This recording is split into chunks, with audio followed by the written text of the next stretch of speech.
A second process theory is that of equity theory.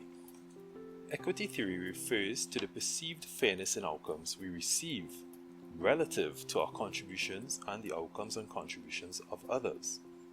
The following illustration of equity theory shows how individuals are motivated.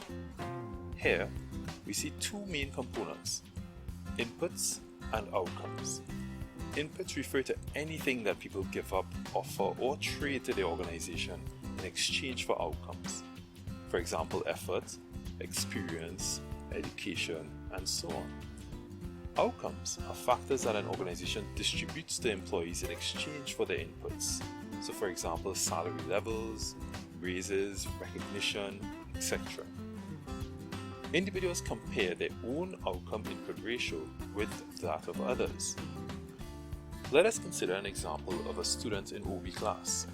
Students' input might be hours spent reading, preparing, attendance in class, attention in class, and so on. Students' outcomes might be learning or grades. Using this example, suppose you study 30 hours for OB's final exam and receive a B-. Now, you know your friend studies for 1 hour for the same exam and received an A+. In such a scenario, you might compare your input-outcome ratio to that of your friend and perceive unfairness. When individuals perceive such unfairness in the workplace, this can affect motivation. Individuals who perceive that they are under-rewarded feel anger and tension.